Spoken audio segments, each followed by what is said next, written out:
예, 미국 시장이 계속 상승하면서 우리 시장도 지금 2,400을 다시 넘보는 그런 상황으로서 발전했습니다.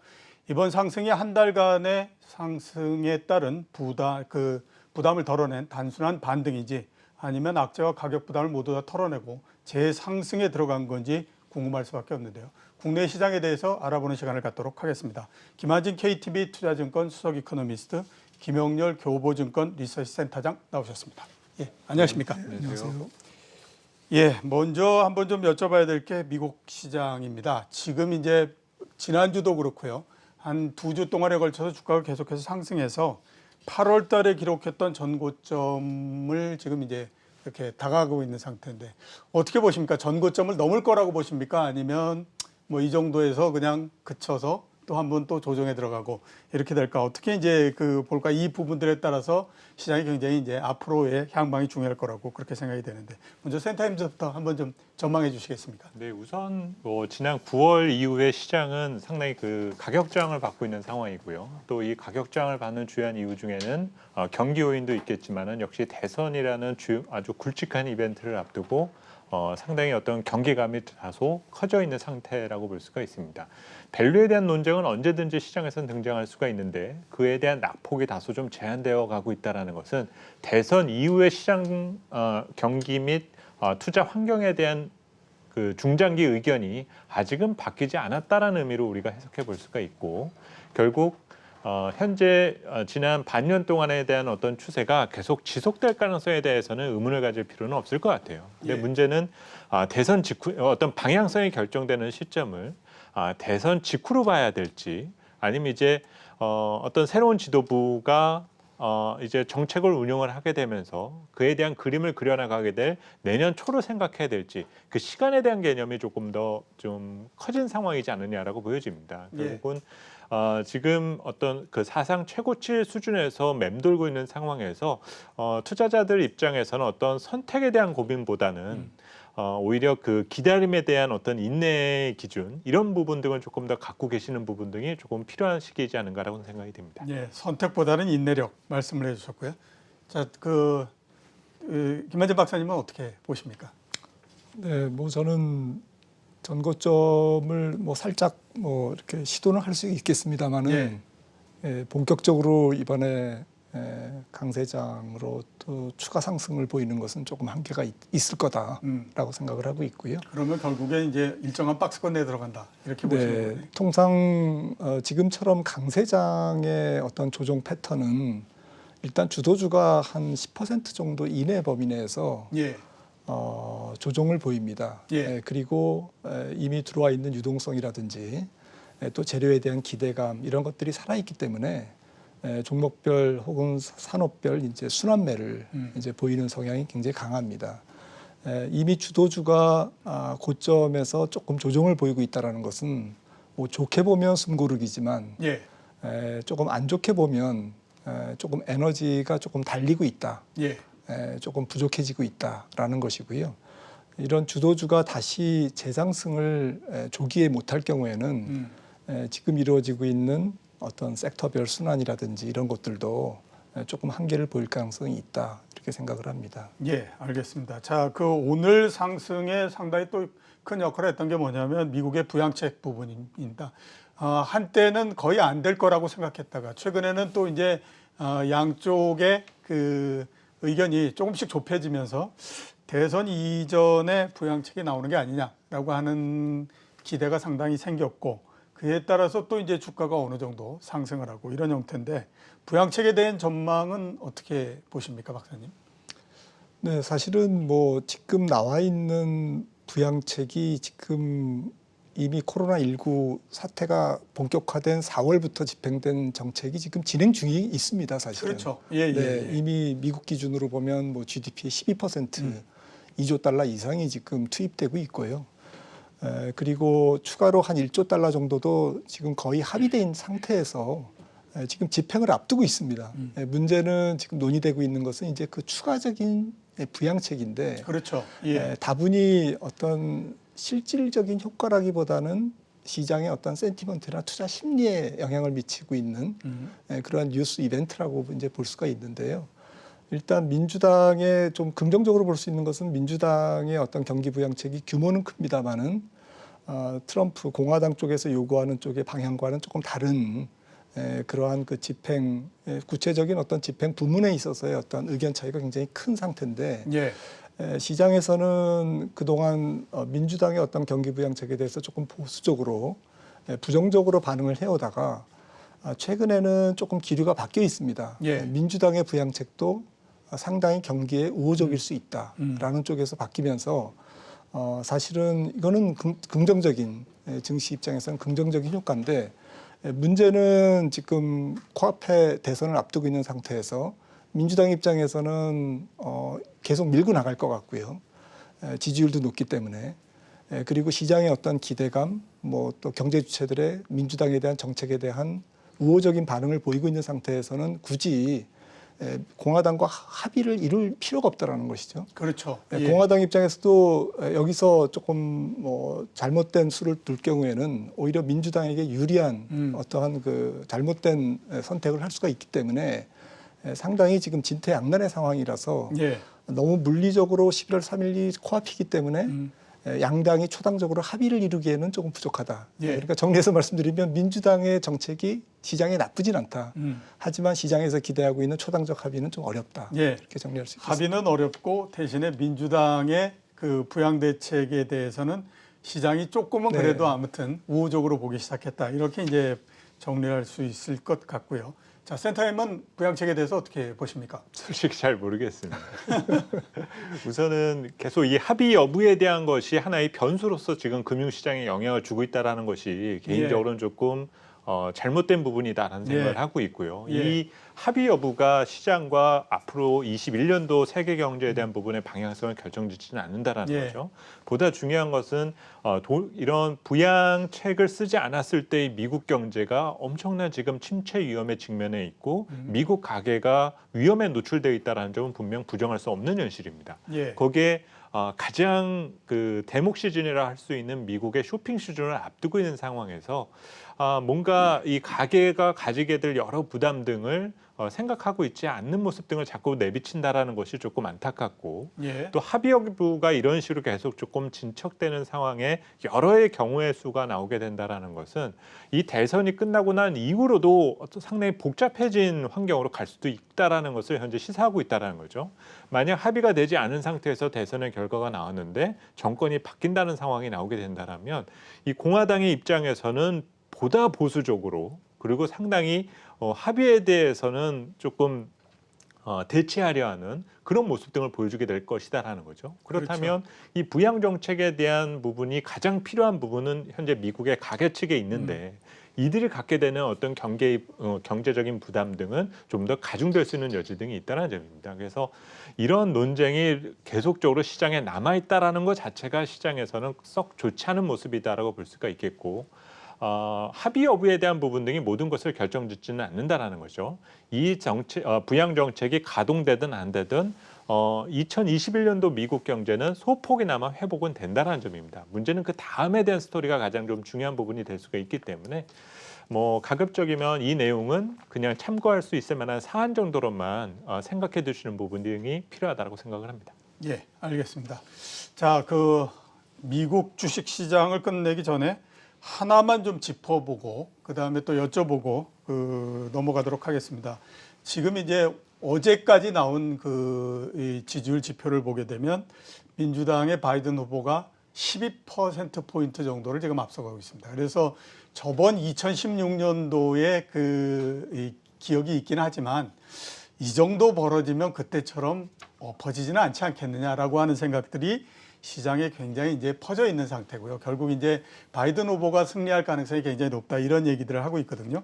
그렇게 되면 이제 가장 먼저 나오는 게 뭐냐면 그 반경쟁적인 활동, 반독점법 이 부분이 이제 작동할 가능성이 상당히 높습니다.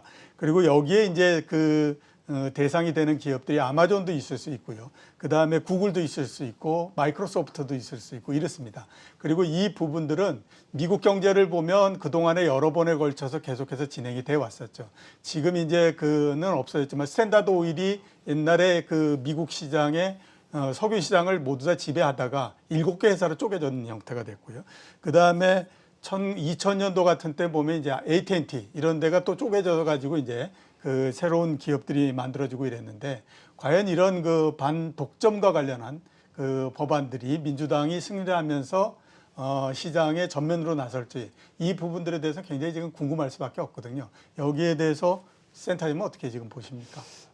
너무 앞서 나가신 게 아닌가라는 예. 개인적인 생각이 좀 들고요. 물론 이론적으로 따져서 그 민주당의 성향이다라는 것이 있기 때문에 예. 이제 그런 논쟁이 지금 기술 성장주에 대한 발목을 잡게 되지 않을까라는 걱정을 하시는 거는 자연스러운 현상일 수는 있습니다. 예. 근데 그렇게 따지게 되면 사실 트럼프 당선 이후에 시장 자유주의를 표방하던 공화당의 정책을 완전히 반하는 트럼프의 정책과 보호무역 정책이 가동된 바가 분명히 있지 않습니까? 그렇죠. 결국 이 얘기는 그 미국 경제가 맞이하는 어떤 투자 환경과 경제 상황에 따라서 정책이 결정되는 것이 가장 중요하지 어떤 사람의 성향 내지는 민주당의 전통적 성향만을 가지고 향후 미국 정책이 결정됐다라고 될 것이다라고 보게 되는 부분은 조금 과한 해석이 될 수가 있다라는 점이죠. 예. 특히 우리가 지금 말씀하신 여러 그 기술 성장주나 이런 그 반독점과 관련돼 해당되는 기업들의 경우에는 모순되게도 지금 가장 많은 근로자를 뽑고 있는 기업들입니다. 예. 그리고 이들은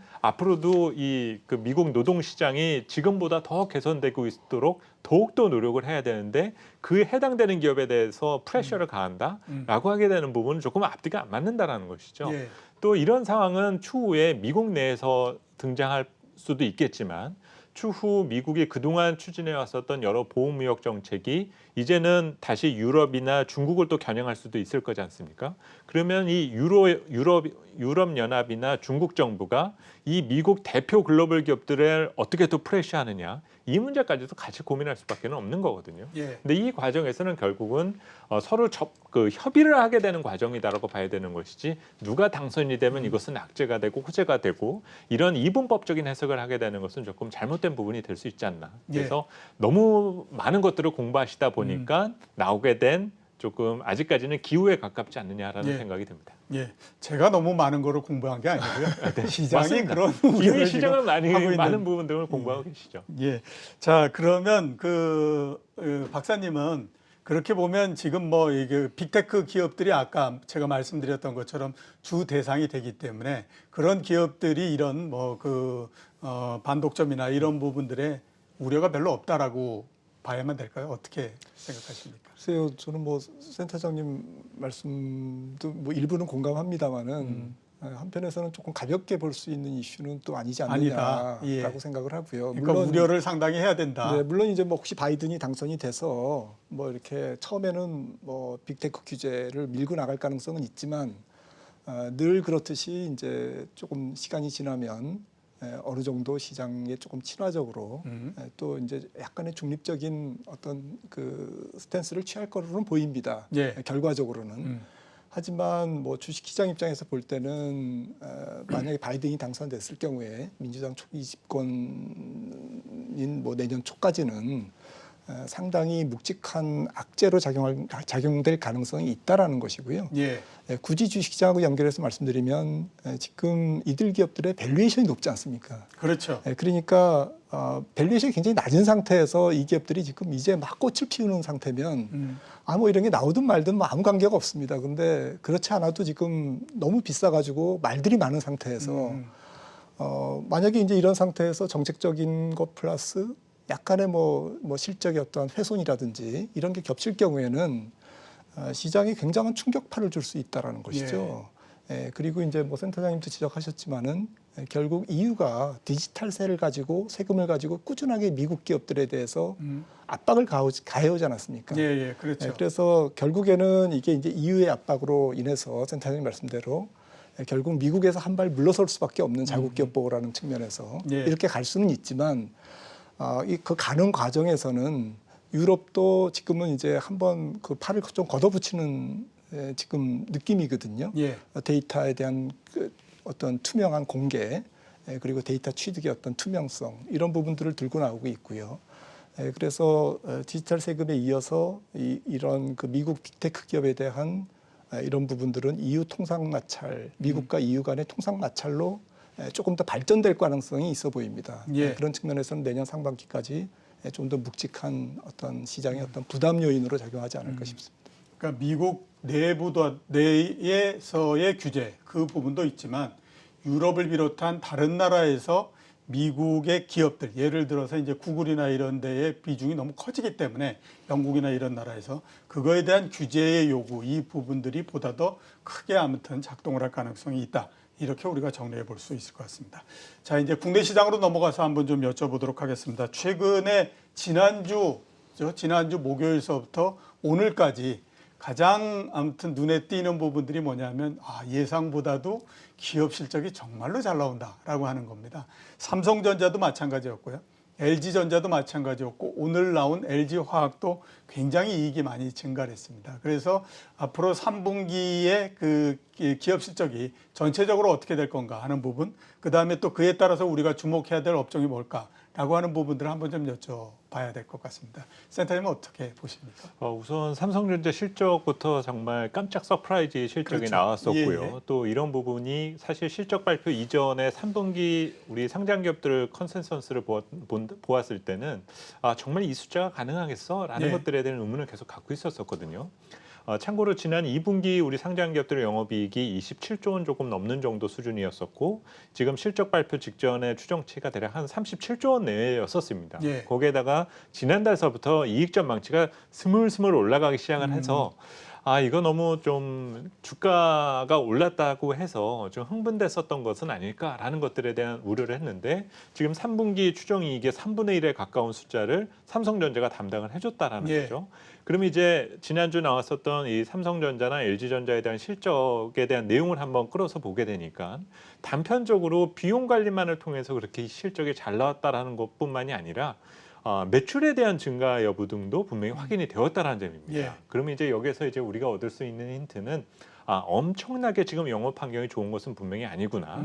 하지만 지금 코로나19와 관련된 어떤 바뀐 그 경제 패러다임이 한 반년 정도 진행을 하니까 기업뿐만이 아니라 가게도 소비에 대한 패러다임을 조금씩 바꿔가기 시작을 했다라는 거죠. 예. 그런 부분에서 우리가 여전히 어려움을 겪고 있는 어떤 해당되는 산업 등을 보게 되면 자영업자분들도 물론 어려우시지만 또 하나 이제 서비스 산업도 상당히 양극화되고 있는 양상이 지금 전개되고 있거든요.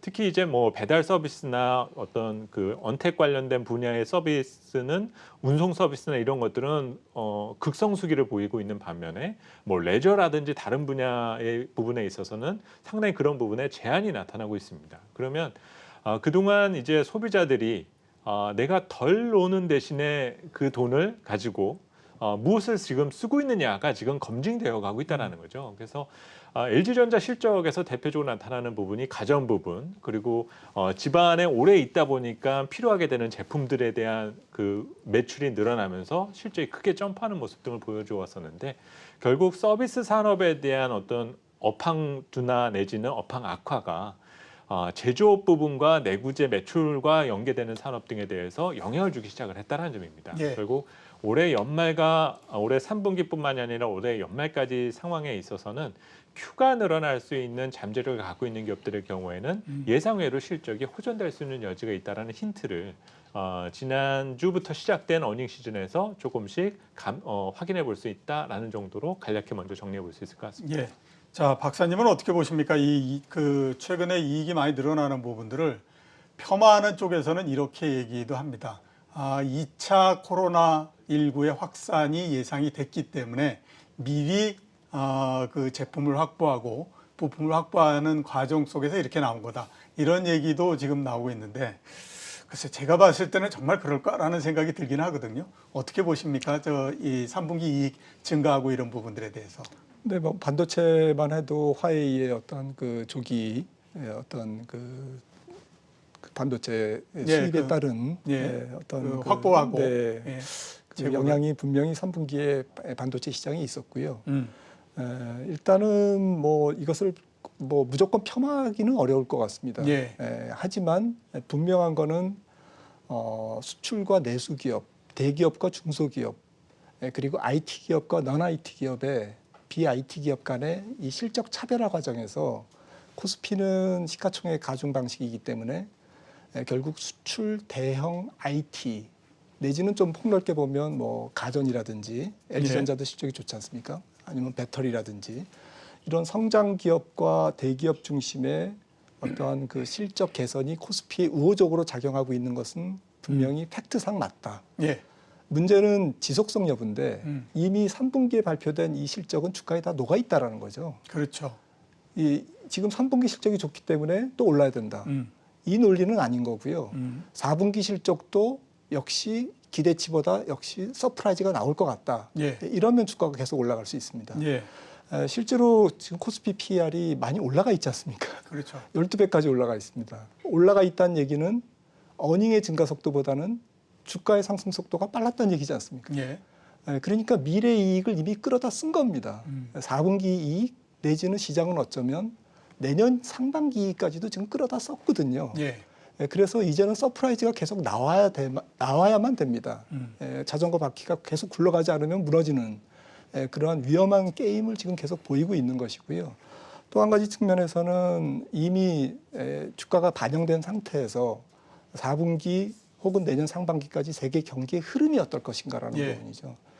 그런 관점에서 보면 코스피의 어닝이 세계 경기의 전체적인 동향과 물론 2분기보다 3분기가 좋았고 그리고 우려했던 것보다 좋은 것은 맞지만 실질 GDP 금액이라든지 세계 수요, 교역 금액이라든지 이런 부분들이 코로나19 이전으로 가는데 아직도 요원하다라는 것이죠. 예. 그렇다고 보면 지금 지나치게 분기 이익의 서프라이즈에 매몰돼서 볼 것은 아니다. 예. 생각을 합니다. 알겠습니다. 두 분께 이 질문을 또 한 번 좀 드려야 될 것 같습니다. 하나는 그래서 괜찮은 업종을 뭘로 보느냐 하는 부분이고요. 두 번째 또 하나 질문은 뭐냐면 그동안 시장에서 많이 얘기했던 게 뭐냐면 유동성 장세에서 실적 장세로 넘어오게 되면 주가는 더 올라간다라는 거였습니다. 대충 보게 되면 유동성 장세는 여기서 더 크게 이렇게 확대가 되거나 그러기는 쉽지가 않은 상태에 지금 도달해 있다라고 제가 생각이 되고요. 그러면 결국 앞으로의 이제 모멘텀은 이번 3분기 실적을 계기로 해서 계속해서 이익이 증가하면서 주식시장이 정말로 실적이 좋아져서 계속 올라가는 형태가 될 거냐 하는 그거에 대한 두 부분이거든요. 어떻게 생각하면 따로따로이지만 비슷한 부분이기 때문에 같이 엮어서 좀 여쭤보도록 하겠습니다. 유망한 업종이 뭐고 그다음에 실적 장세로 넘어갈 가능성이 있느냐 하는 부분들입니다.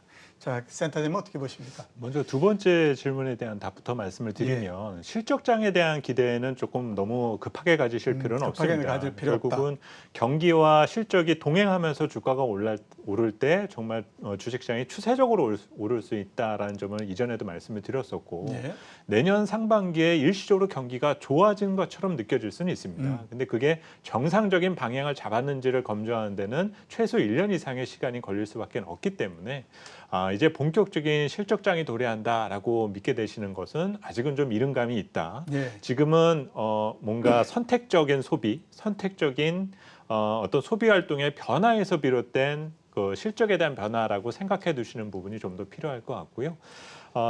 지금과 같은 어떤 실적 변화에서 우리가 주목할 수 있는 부분은 앞서 뭐 가전 부분도 드렸던 부분이 있지만 저는 내년 초까지는 소비재 쪽에 대한 관심이 커질 수밖에 없다라는 점입니다. 그렇습니다. 예. 뭐 여기에는 자동차도 포함이 되고 IT 가전이나 뭐 PC 모든 부분이 여기에 해당될 수가 있는데 이 코로나19로 인해서 바뀐 부분 중에 하나가 전 세계 저축률이 올라가 버렸다라는 거죠. 예. 우리가 흔히 알고 있는 선진국들마저 한 자리 숫자도 거진 바닥 수준에 가까웠었던 저축률의 나라들이 지금 대부분 다 두 자리 숫자의 저축률을 갖고 있다는 점입니다. 근데 예. 이들이 갑자기 돈이 많이 생겨서가 아니라 돈 쓸 데가 없어서 그런 부분들도 있고 미래가 불투명하기 때문에 그 같은 선택을 하고 있는 상황이거든요. 문제는 여기서 응집되어 있는 어떤 구매력이 어딘가로는 쓰여질 수 있는 여지 등이 있다라는 거죠. 그런 부분이 올해 연말 그리고 내년 상반기 중에는 눈으로 확인할 수 있는 가능성이 크고 그런 모습을 가장 또 먼저 확인할 수 있는 것이 중국 쪽에서 그런 내용들이 많이 등장을 하게 될 겁니다. 예. 그래서 저는 개인적으로 소비재 관련 산업 등에 대한 실적 변화가 가장 기대감이 조금 크다라는 점을 말씀을 드리고 싶고요. 또 하나 참고로 말씀을 드릴 수 있는 데이터 중에 하나는 우리나라가 지난 한 4년 동안 연간 평균 관광으로 쓰여지게 되는 해외 관광으로 쓰게 되는 그 지출 규모가 얼추 한 30조 정도입니다. 예. 근데 뭐 이 중에는 뭐 기업도 들어가 있고, 아니 그 출장도 들어가 있고 여행도 들어가 있기 때문에 전부 다 정확하게 발라낼 수는 없겠지만은 이 돈들이 지금 못 쓰여지고 있다라는 거거든요. 그렇죠. 그러면 이 돈이 어딘가로 쓰여질 수밖에 없는데 4인 가족 기준으로 한 4박 5일 해외여행 간다라고 하면 한 200만 원 정도가 들 텐데. 1인당이겠죠. 아 그런가요? 아무튼 뭐 평균적으로 그냥 설명을 드려요. 평균적으로 4박 5일이면 그 정도 그렇죠. 한 되겠죠. 평균적으로 한 200만 원 정도의 소비가 이루어진다고 가정하면 요즘 들어서 TV 가전 부분에 뭐 70인치도 60인치 때도 이제는 200만 원대 살 수가 있게 예. 된다라는 거죠. 이런 변화에 대한 과정에 대한 것이 과연 우리 소비재 관련 산업의 숫자에 어떤 변화를 가져오게 될지에 대한 부분 등은 올 연말과 내년 초에는 좀 관전 포인트가 되지 않을까라고 봅니다. 그래서 최근에 아무튼 명품 소비가 그렇게 늘어난다라고 하는 게 여행을 못 간 돈으로 명품이나 사자 이렇게 되는 거 아닌가 그렇죠. 생각이 듭니다. 자, 박사님은 어떻게 보십니까? 네, 저는 뭐 가장 유망하다기보다는 그래도 선전할 수 있는 그런 포인트는 밸류에이션이 높지 않아야 된다. 밸류에이션이 높은 종목에 지금 들어가서 거기서 어떤 뭐 큰 수익을 기대한다라는 것은 돈을 빨리 벌려고 하는 욕심 때문에 생기는 그렇죠. 그런 부분이 작용할 가능성이 높기 때문에 결과적으로 좋지 않은 결과를 초래할 수 있다라는 거고요. 그래서 철저하게 좀 밸류에이션이 너무 높지 않은 쪽을 선택하시라는 말씀을 좀 드리고 싶고 또 한 가지는 과거처럼 조금 광범위한 어떠한 실적 장세가 전개되기는 조금 쉽지 않다라고 생각을 합니다.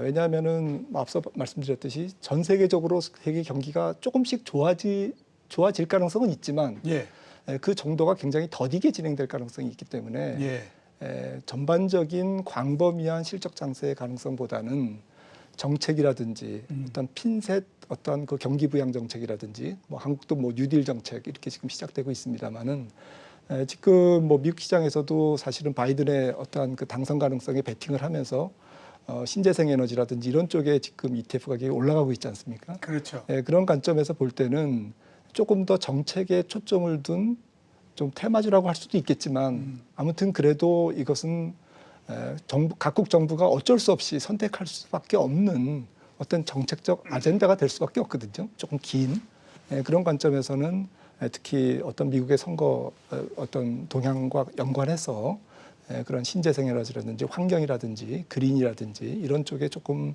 더 현실적인 정책 테마주에 조금 초점을 두는 게 어떨까 생각이 됩니다. 실적보다는 정책 쪽에 좀 포인트를 뒀으면 좋겠다 이렇게 말씀을 하셨고요. 자, 이제 그 환에 대해서 한번 좀 여쭤봐야 될 것 같습니다. 이 질문은 꼭 좀 드려봐야 될 것 같은데 왜냐하면 최근에 아무튼 환의 변동도 심하고 그다음에 또 중국으로의 자금 이동도 굉장히 심하고 그런 형태입니다. 먼저 보면 위안화가 굉장히 강세가 됐고요. 위안화 강세 때문이다라고들 많이 얘기하지만 원달러 환율도 1150원 밑으로 내려왔습니다.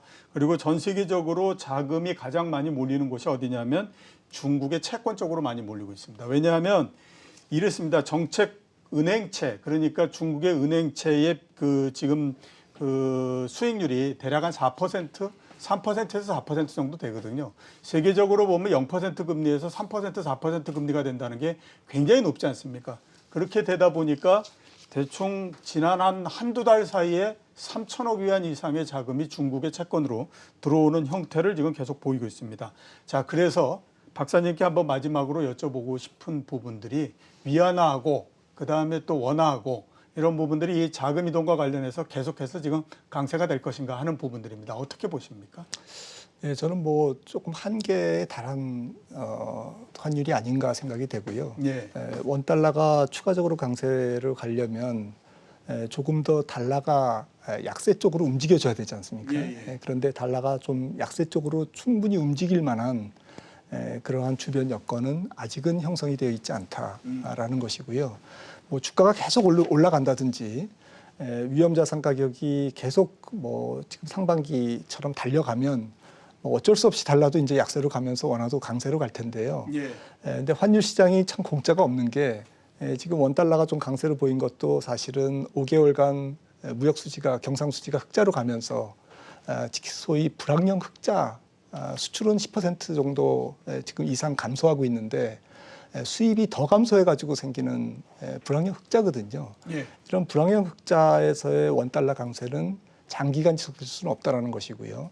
코로나19가 회복이 된다 하더라도 지금 4분기에 회복되기는 조금 쉽지 않아 보이는데 아무튼 세계적으로 좀 회복되는 시점이 조금 더 늦어지면 늦어질수록 예. 전 세계적으로 교역 증가에 의한 좀 긍정적인 측면에서의 달러 약세와 원화 강세가 이 조합이 만들어지기는 여건상 쉽지 않다라는 관점에서 예.